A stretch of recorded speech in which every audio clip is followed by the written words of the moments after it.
Chào các bạn đã quay lại với kênh Cô Ba Bình Dương. Hôm nay mình sẽ cùng các bạn làm món mới. Tuy vẫn với nguyên liệu cà tím quen thuộc và vài bước đơn giản, chúng ta sẽ có ngay món ăn đổi vị cho bữa cơm hàng ngày. Thời gian thực hiện nhanh chóng, rất phù hợp cho các bạn bận rộn. Vị cà tím béo thơm hòa cùng với nước sốt đậm đà, cay cay, đặc biệt hấp dẫn. Ăn với cơm trắng thôi cũng bắt nữa. Nào chúng ta cùng thực hiện ngay nha. Mời các bạn tham khảo thành phần nguyên liệu trước khi bắt đầu.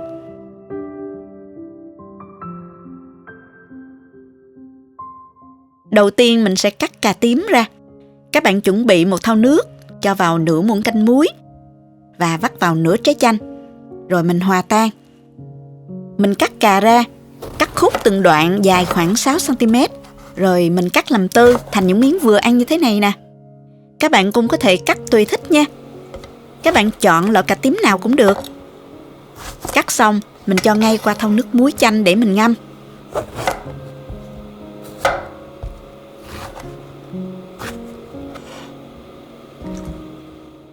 Mình nhớ trộn và đảo đều cho cà không bị đen ha các bạn. Tiếp đến mình băm tỏi. Mình dùng khoảng 4 tép tỏi to như vậy. Bạn nào ăn chay thì mình có thể thay thế tỏi bằng hành bơ rô.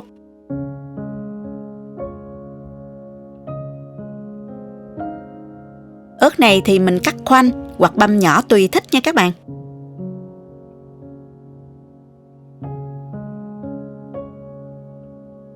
Hành lá thì mình cắt nhỏ nó ra.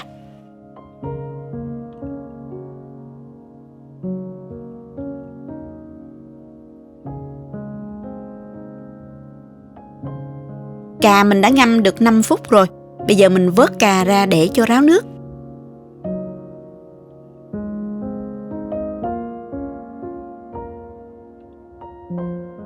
Sau đó mình rưới khoảng 1 muỗng canh dầu ăn vào. Xóc đều lên.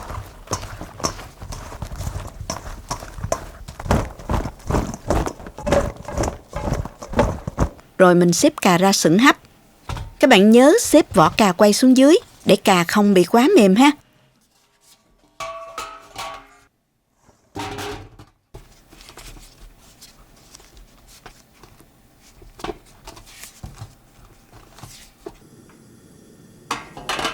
Mình đậy nắp lại và mình hấp khoảng từ 6 đến 8 phút, tính từ khi nước sôi, tùy theo miếng cà lớn hay nhỏ nha các bạn.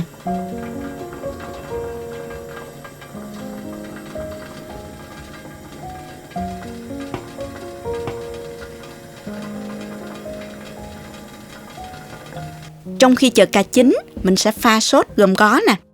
1 muỗng canh dầu hào. Bạn nào ăn chay thì mình sử dụng dầu hào chay nha. 2 muỗng canh nước tương. 1 muỗng canh tương ớt. 1 muỗng canh đường. 1/3 muỗng cà phê tiêu. 1 muỗng canh giấm đỏ. Có thể dùng giấm trắng cũng được nha các bạn. 1 muỗng cà phê dầu mè. Cái này thì tùy thích nha, không có cũng được. Cuối cùng là 3 muỗng canh nước. Khuấy đều lên.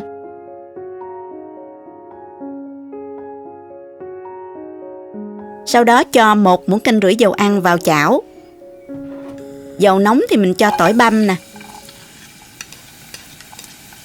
Xào lên. Rồi đến ớt nè. Khi tỏi thơm và săn lại thì mình cho hỗn hợp sốt đã pha lúc nãy vào. Chờ sốt sôi lên thì mình giảm lửa thật là nhỏ, cho sôi riu riu khoảng 1 phút. Kế đến thì mình cho hành lá vào sau cùng, cho hành thơm và giữ được màu xanh nha các bạn. Rồi tắt bếp luôn. Cà tím mình đã hấp được 7 phút. Cà đã chín rồi nè. Mình xếp cà ra đĩa.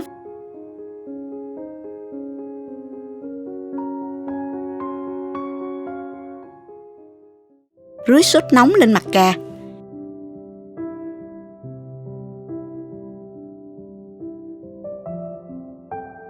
Nhìn hấp dẫn chứ nè các bạn.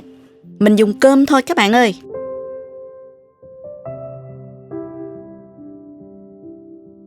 Cà mềm thơm, mang vị ngọt và béo đặc trưng vốn có của cà tím. Miếng cà thấm sốt dầu hào, vị mặn ngọt vừa vặn, xen lẫn chút cay cay kích thích vị giác, ngon lắm. Có thể ăn nhiều vẫn không ngán đó các bạn.